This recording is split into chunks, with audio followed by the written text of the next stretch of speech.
찬송가 458장입니다. 너희 마음에 슬픔이 가득할 때 주가 위로해 주시리라. 아침 해같이 빛나는 마음으로 너 십자가 지고 가라. 참 기쁜 마음으로 십자가 지고 가라. 내가 기쁘게 십자가 지고 가면 슬픈 마음이 위로받네. 때를 따라서 주시는 은혜로서 가란 심령의 힘을 얻고 주가 언약한 말씀을 기억하고 너 십자가 지고 가라. 참 기쁜 마음으로 십자가 지고 가라.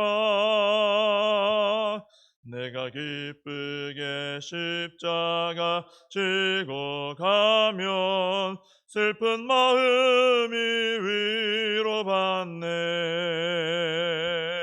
내가 맡은 일 성실히 행할 때에 주님 앞에서 상 받으리. 주가 베푸시는 해를 감사하며 너 십자가 지고 가라. 참 기쁜 마음으로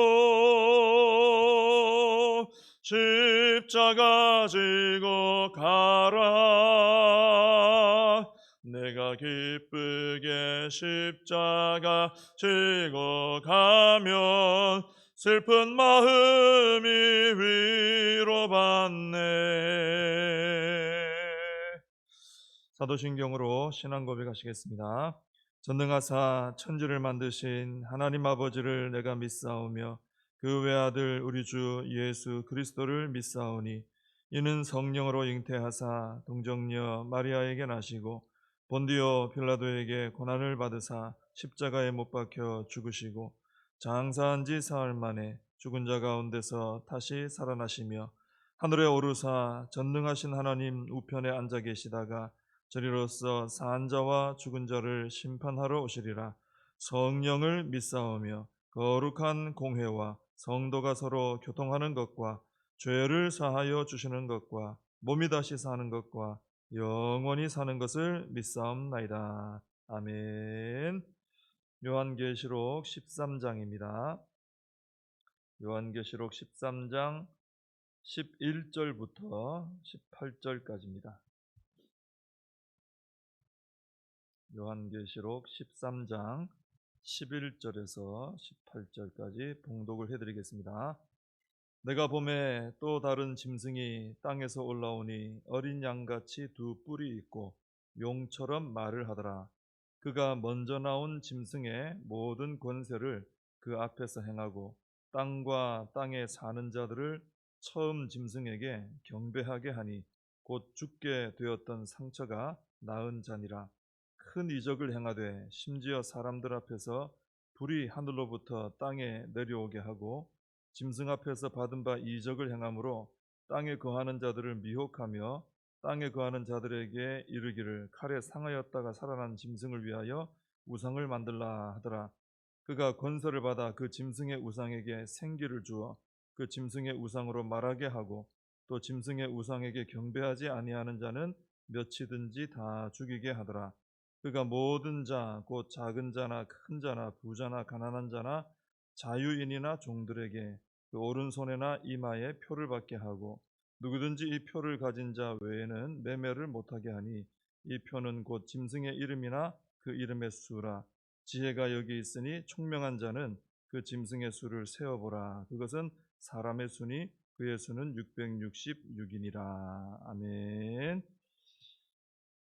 지금 요한계시록 우리가 12장에서 용으로 묘사된 사탄이 등장했었죠. 그리고 이제 13장에 넘어오면서 그 사탄과 함께 이제 하나님을 모독하고 교회를 핍박하는 두 짐승이 나옵니다. 사탄이 이제 하늘의 전쟁에서 십자가와 부활을 통해 땅으로 내쫓겼잖아요. 근데 그 내쫓긴 사탄이 분노하면서 이제 이 땅에서 이제 교회를 핍박하는데 거기에 이제 협력하는 두 짐승이 나오는 거죠. 그 첫 번째 짐승이 이제 바다에서 나왔던 바로 그 짐승이고, 오늘은 두 번째 이제 땅에서 올라온 짐승이 나옵니다. 이 오늘 두 번째 땅에서 올라온 짐승은 그 모양이 어린 양처럼 두 뿔을 가지고 있다. 용처럼 말을 한다 그랬어요. 어린 양과 같다라고 해서 이제 속으면 안 되는 거죠. 우리가 요한계시록 쭉 보면서 이제 사탄은 굉장히 이 하나님 비슷하게 꾸미고 모방해서 속이는구나, 이걸 좀 깨닫잖아요. 여기서도 어린 양과 같다고 해서 이게 속으면 안 되는 거죠. 사탄은 너무 잘 속입니다. 사기꾼이죠. 그래서 조심을 해야 됩니다. 어린 양 같이 보이지만 그 속에는 이제 용의 편에 서 있는 그런 어떤 존재인 것이죠. 그래서 또 다시 말씀을 또 드리게 되지만, 우리는 이 말세의 영적인 분별력을 잘 가지고 있어야 된다는 것입니다. 말씀으로 무장이 되고 성령으로 충만하면 분명히 이길 수 있어요. 우리 오늘 18절 마지막에도 지혜가 여기 있으니 총명한 자는 그 짐승의 수를 세어보라. 이것도 바로 하나님의 지혜를 가진 자는 분별한다 이거예요. 분별. 이건 하나님께 속한 게 아니구나. 이건 사람의 수구나. 이건 짐승의 표고 수구나. 분별할 수 있다는 것이죠. 그래서 우리 분별력이 참 필요한 시대입니다. 자, 오늘 본문을 읽어보시면 이 땅에서 올라온 이 짐승은 그 앞에 올라왔던 그 죽었다가 살아난 것 같은 머리를 가졌던 그 앞에 바다에서 올라온 그 짐승을 더 돋보이게 하고 더 두려워하게 만들어서 경배하게, 모든 사람이 경배하게 만드는 그런 역할을 해요. 오늘 두 번째 이 짐승은 첫째 짐승을 숭배하게 만드는 역할을 합니다. 그래서 이 두 번째 이 땅에서 올라온 이 짐승은 아주 구체적인 어떤 그 방법들, 전술들, 이런 것들을 만들어 가지고 사람들이 실제로 그 첫 번째 바다에서 올라온 그 짐승을 숭배하게 만드는 이런 역할, 실무적인 그런 일을 해나갑니다. 그리고 15절에 보시면은 짐승의 우상을 만들게 해가지고요, 그 우상에게 생기를 주어서 말을 하게 합니다. 사람들이 그걸 두려워하면서 숭배하게 만드는 거죠. 그리고 이 우상에게 경배하지 않는 사람은 다 죽이게 하고요. 이걸 볼 때 이 두 번째 이 땅에서 올라온 짐승은 첫 번째 그 짐승을 숭배하게 만드는 일에 있어서 어떤 실무 총책임자다. 그 일을 다 기획하고 이루어가고 하는 그 일을 감당하는 존재다. 이걸 우리가 알 수 있습니다. 그리고 모든 사람들에게 오른손이나 이마에 표를 받게 해가지고 통제하는, 그리고 교회를 핍박하는 이런 일을 감당해 나가는 실무자다, 행정가다. 사탄의 어떤 그 세력 안에서 굉장히 중요한 역할을 감당하는 그 존재가 바로 이 두 번째 땅에서 올라오는 짐승입니다. 아까도 말씀드렸지만 이 짐승은 굉장히 놀라운 능력을 가지고 있어가지고 우상을 만들었는데 거기에 생기를 불어넣어가지고요, 그 우상이 말하게 하는 능력을 가지고 있습니다. 이것은 마치 하나님께서 성령의 생기가 불어오게 해서 생명이 되게 하고 살아나게 하는 그 일을 보게 하는 것처럼 보이는 거죠. 근데 이것도 모방입니다. 모방, 흉내내는 것이죠. 실제로 이 짐승이 어떤 성령의 역사를 일으키고 하는 것은 전혀 아닙니다. 흉내내는 것입니다. 근데 사람들은 이런 놀라운 일을 보면 어떻습니까? 두려워지는 거죠. 야, 저렇게 우상이 말을 하게 하는구나. 또 하늘에서 불이 떨어지게 하는구나. 마치 엘리야 선지자가 갈멜산에서 했던 것처럼 이런 거 막 모방하는 거예요, 사탄이. 막 모방하면서 이 목적은 뭡니까? 하나님을 경배하는 게 아니라 눈을 짐승에게 돌려서 짐승을 숭배하게 만드는 이런 일을 하는 것이죠. 그래서 우리는 어떤 기적이라든지 어떤 신비한 현상들을 무분별하게 받아들이면 안 된다라는 것입니다. 건강한 기적은 뭘 보고 알 수 있냐면은, 건강한 기적은요, 그 기적을 통해서 꼭 하나님을 보게 합니다. 하나님을 믿게 만듭니다. 그래서 그 기적을 통해서 우리 믿음이 성장을 하게 되는 거죠. 근데 거짓된 기적은요, 그 기적 자체에만 매달리게 해요. 또 호기심, 그죠? 그 기적 자체에 막 매달리고, 그리고 결국은 하나님에게서 눈을 돌려서 우상을 바라보게 합니다. 하나님이 인 것처럼 보이지만 아닌 이 사탄의 어떤 전략 속에 들어가 버리게 되는 거죠. 그래서 우리는 어떤 기적이라든지 신비한 어떤 현상들이 일어날 때 너무 쉽게 야 이건 하나님의 기적인가 보다 이러면서 믿거나 따라가서는 안 된다는 것입니다. 우리는 그것을 시험해 봐야 돼요. 이게 정말 하나님께 속한 기적이냐, 이것이 정말 이 기적이 나에게 믿음을 주고 하나님을 바라보게 하고 더 하나님 의지하게 만드는 기적이냐, 시험을 해봐야 되는 거죠. 분별을 하고 우리가 따라가든지 멈추든지를 결정해야 된다는 것입니다. 마귀도 이렇게 말세에는 놀라운 일들을 행하기 때문에 참 주의를 해야 되는 거죠. 특히 이 땅에서 올라온 짐승은 모든 사람들에게 그 오른손에나 이마에 표를 받게 합니다. 그리고 이 표를 받지 않은 사람은 누구든지 매매를 하지 못하게 했다 그러죠. 이 당시에 우리 요한계시록 처음 시작할 때도 여러 번 말씀드렸지만은 당시에 실제로 교회를 다니고 신앙생활하는 성도들이 이 경제적인 불이익을 많이 당했어요. 매매를 못하게 한다든지 어떤 직장 생활을 못하게 한다든지 실제로 그런 일들이 있었습니다. 아마 이 말씀을 볼 때 당시 성도님들은 그걸 떠올렸을 거예요. 아, 맞아. 내가 예수님 믿는다고 믿음 지키면 이런 어려운 일이 있었지. 이 말씀 보고 그걸 떠올렸을 거예요. 근데 많은 분들이 이제 이 내용을 보면서 이 666 이 표가 바코드다 그런 얘기 많이 했었잖아요. 또 어떤 이 칩, 베리칩 얘기를 하면서 우리 몸에 이 칩을 새겨가지고 이제는 마귀가 우리를 통제할 것이니까 절대 그 칩을 받으면 안 된다. 바코드 사용하면 안 된다. 이런 얘기들 많이 있었습니다. 근데 다 건전한 신학적 견해가 아니다라고 이미 결론 내려진 그런 내용이 괜히 우리에게 두려움만 주는 것이죠. 근데 오늘 본문을 잘 보시면 이 666이라는 숫자에 대해서 설명하기를 이 표는 짐승의 이름이나 그 이름의 수다 이렇게 말을 하고 있습니다. 이름인데 수다 이게 무슨 말이냐면은 지금 우리가 숫자가 있잖아요. 1, 2, 3, 4, 5, 6 있는데 당시에는 그런 수가 없고 이 말하자면 기역, 니은, 디귿, 리을 이것이 하나하나가 숫자예요. 숫자. 글자가 숫자입니다. 그래서 사람의 이름도 숫자로 풀이가 돼요. 그래서 이걸 통해서 이제 뭐 네로 황제가 숫자를 풀이하면 이름이 666이 나온다 뭐 이런 얘기들이 거기서 나오는 겁니다. 이 철자가 이 하나하나가 숫자 역할을 했기 때문에 그런 것이죠. 자, 그러면서 지혜 있는 총명한 자에게 이 수를 세어보라 하면서 그것은 사람의 수다 이러면서 그 수가 바로 666이다. 그러니까 이 666은 사람의 수인 거죠. 짐승의 표가 되는 것이고요. 자, 성경에서 7이라는 숫자가 뭡니까? 7은 하나님의 완전하심을 드러내는 숫자로 사용됩니다. 7은. 근데 반대로 6은 뭐예요? 6은 인간의 불완전성을 상징하는 숫자예요. 7인데 6이니까 하나 모자란 거잖아요. 그죠? 그래서 666 하면은 6이 불완전한 숫자 6이 3개가 연이어 있는 거예요. 3은 또 완전수입니다. 3은. 그래서 6이 3개 있다라는 것은 모든 사람이 다 항상 이렇게 불완전할 수밖에 없다라는 걸 표현해 주는 숫자가 666인 것입니다. 그래서 하나님의 그 완전하심을 흉내를 내고 싶지만 거기에 도달하지는 못하는 거예요. 그게 바로 인간의 불완전함과 사탄의 불완전함이라는 것이죠. 그걸 보여주는 상징적인 숫자가 666이라는 것입니다. 그래서 이 666이라는 숫자 그리고 이 표를 가지지 못하면 매매를 못한다 하는 이 말들을 보면서 우리는 두려워할 게 아니라 사실은 이 표현들 속에서 사탄과 사람의 한계를 볼 줄 알아야 된다는 거예요. 이건 666, 이것은 하나님이 아닌 사람은 불완전한 존재라는 것을 보여주는구나. 이걸 깨달아야 된다는 것입니다. 우리 성삼위 하나님께서는요, 하시는 일이 다 완전합니다. 사실 여기 12장 13절에 나오는 이 용과 또 바다에서 나온 짐승, 땅에서 나온 짐승, 이건 악의 삼위일체라고 볼 수 있어요. 하나님 삼위일체를 흉내내는 거예요. 무조건 모방합니다. 그게 따라가지 못해요. 666이죠. 하나님의 그 완전하심에 따라가지 못해요. 흉내를 내는 흉내를. 이걸 잘 분별해야 되는 거죠. 근데 우리 하나님은 완전하십니다. 모든 일이 완전하시고 완벽하시고 구원도 완전하고 승리도 완전하고 영원히 또 그 완전함을 지키시고, 근데 마귀는 완전하지 못합니다. 우리가 요한계시록 계속 봤지만은 마귀가 하는 일은 다 한계가 있어요. 다 정해진 기한이 있어요. 능력도 한계가 있고 하나님의 허락 하에서 하지 않으면 할 수가 없습니다.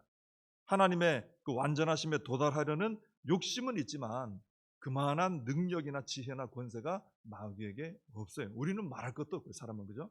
그래서 마귀는 마치 하나님인 것처럼 가장을 해서 세상을 겁주고 지배하고 경배받고 이렇게 하지만은 하나님이 될 수는 없는 거예요. 하나님을 괴롭히려고 하는, 모방해서 회방하고 모독하는 일을 하는 것이지, 하나님이 될 수도 없고, 사단은 그만한 위치에 설 수도 없고 그만한 완전한 일을 할 수도 없어요. 우리가 얼마 전에도 말씀드렸지만은 마귀가 이렇게 열심히 이렇게 막 회방하고 모독하고 공격하는 일을 하는 이유가 뭐라 그랬습니까? 자기 때가 얼마 안 남아서 그래요. 그걸 알기 때문에 발악을 하는 거지, 진짜 이 하나님과 대등하게 싸울 능력이 있어서 그런 건 아니다라는 것입니다. 마귀는 이 과정을 통해서 17절에 나오는 것처럼 모든 사람들이 사탄의 표를 받게 해서, 이게 목표죠. 이 표를 받지 않은 사람들, 이 표를, 사탄이 주는 이 표를 안 받은 사람 누굽니까? 성도죠, 성도. 성도는 이미 앞에서 하나님의 인을 받았어요. 우리는 하나님의 표를 받은 사람입니다. 그 표가 뭐라 그랬죠? 하나님의 사람이다 라는 표라 그랬어요. 우리는 그 인을, 하나님의 인치심을 받았어요. 근데 마귀는, 사탄은 이 표를 받지 않은 하나님의 백성들을 매매를 못하게 한다든지, 이 땅에서요, 불이익을 당하게 해가지고 믿음에서 떠나게 하는 이 일을 전개해 나가는 것입니다. 근데 꼭 여기 매매라고 되어 있지만은 다양한 방법으로, 굉장히 다양하고 교묘한 방법으로 성도들이 불이익을 당하게 해서 믿음을 버리게 하는 것입니다. 지금까지도, 옛날에도 그랬고 역사 속에 계속 그래왔고 지금도 그렇고 앞으로 주님 오실 때까지 이 사탄은 이렇게 성도들을 압박할 겁니다. 여러 가지 불이익을 통해 압박을 해요.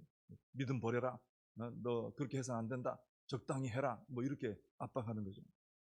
한 가지 예를 들어서 오늘날 보면은요, 어떤 직업이라든지 직장생활, 또 국가에서 하는 어떤 시행하는 시험이라든지, 또 뭐 자녀를 양육함에 있어서도 그렇고 여러 가지 이유로 주의를 온전히 지키지 못하는 일들이 굉장히 많아요. 하나하나 따져보면. 그리고 문제가 되는 게 뭐냐면은, 점점 이런 일과 관련해서는 이런 어떤 직업이라든지 국가 시험이나 여러 가지 주일에 뭐 시행되는 일들이 있잖아요. 이런 일을 통해서는, 이런 일과 관련해서는 주의를 온전히 지키지 못해도 뭐 어쩔 수 없지 않느냐, 당연한 일이 아니냐, 뭐 문제가 되지 않는 게 아니냐, 이렇게 인식하는, 나도 모르게 그렇게 인식하고 지나가는 이런 경향이 참 많습니다. 그러나 오늘 이 말씀을 보면서 우리는 좀 더 진지하게 생각을 해봐야 되는 거죠. 요한계시록이 기록되던 당시 성도님들은 죽음 앞에 서 있었습니다. 그들은 믿음을 지키기 위해서 죽기를 각오했던 것이죠.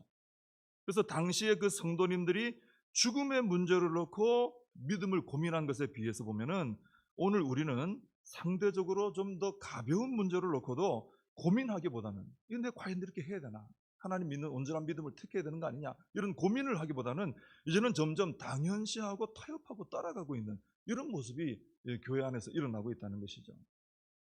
그래서 우리의 믿음은 어쩌면 하나님의 전능하심을 믿기보다 자꾸 이 세상의 전능을 믿는 믿음이 되어가는 게 아니냐, 이런 생각을 좀 하게 된다는 것이죠. 하나님이 나를 살리시고 먹이시고 책임지시는 게 아니라 이 세상이 나를 살리고 먹이고 책임진다고 믿는 그런 믿음이 돼가고 있지 않느냐, 이것이죠. 그래서 온전한 믿음을 위해서 이 마귀의 표받기를 거절하는 게 아니라, 이 세상에서 내가 좀 더 편하게 살고 누리고 사는 그런 삶을 위해서 하나님의 인침을 거절하고 마귀의 표받는 길을 내가 택하고 있는 것은 아닌가, 오늘 우리 신앙이 그런 모습이 돼가고 있는 것은 아닌가, 자꾸 적당하게 어떤 타협이 있고, 그죠? 그런 모습이 돼가는 것이 아니냐 하는 우려와 염려를 하게 된다는 것이죠. 우리는 하나님의 인을 받아서 하나님의 소유가 된 사람들입니다. 하나님께서는 우리를 위해서 아들도 아끼지 않고 내주셨고 우리의 삶과 구원과 영생을 책임져 주십니다. 그렇다면은 우리도 이 땅에서 나의 좀 더 나은 삶을 위해서 세상을 의지하고 마귀의 표를 받는 것 같은 이런 삶을 살아서는 안 되고, 영원한 하나님 나라를 바라보면서 믿음을 온전히 지키는, 이 당시에 초대교회 성도들이 그랬던 것처럼 우리가 그렇게 믿음을 지켜나가는 우리의 삶이 되어야 할 줄로 믿습니다. 기도하겠습니다. 하나님 아버지, 마귀는 참 교묘하게 하나님을 모방하면서 두려움을 주고 만약에 우리가 하나님을 정말 철저하게 온전하게 믿으면 너는 여러 가지로 불이익을 당할 것이다.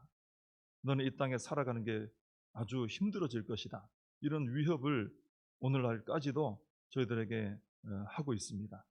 또 그것이 우리 교회를 다니는 성도님들에게 효과적인 공격이 되어서 많은 경우에 자꾸만 타협하게 되고 뒤로 물러서게 되고 하나님을 온전히 의지하고 믿고 살아가기보다는 이 세상의 능력을 더 크게 바라보고 두려움 가운데 살아가는 우리의 모습이 아닌가. 하나님, 이 말씀을 보면서 오늘 저희들 자신을 돌아보게 됩니다. 하나님, 깊이 말씀 붙들고 묵상하면서 우리의 삶을 돌아볼 수 있게 하여 주시고, 초대교회 그 당시 성도님들이 죽음을 앞에 두고도 타협하지 않고 믿음을 끝까지 지켰던 것처럼 저희들도 온전한 믿음을 지켜나갈 수 있는 모습이 될 수 있도록 하나님 저희들에게 믿음을 더해 주시고 지혜를 허락하여 주시옵소서. 점점 더 마귀가 교묘하게 괜찮다 괜찮다 하면서 공격을 합니다. 저희들 깨어서 분별하게 해주시고 하나님을 온전하게 믿는 믿음으로 살게 하여 주시옵소서. 예수님의 이름으로 기도하옵나이다. 아멘. 주님 가르쳐 주신 기도로 예배를 마칩니다. 하늘에 계신 우리 아버지여, 이름이 거룩히 여김을 받으시오며 나라의 임하옵시며 뜻이 하늘에서 이룬 것 같이 땅에서도 이루어지이다. 오늘날 우리에게 일용할 양식을 주옵시고 우리가 우리에게 죄 지은 자를 사하여 준 것 같이 우리 죄를 사하여 주옵시고 우리를 시험에 들게 하지 마옵시고 다만 악에서 구하옵소서. 대개 나라와 권세와 영광이 아버지께 영원히 있사옵나이다. 아멘. 말씀 붙들고 함께 기도하시고 이 나라 민족을 위해서 우리 교회와 우리 다음 세대 우리의 사명 붙들고 함께 기도하겠습니다.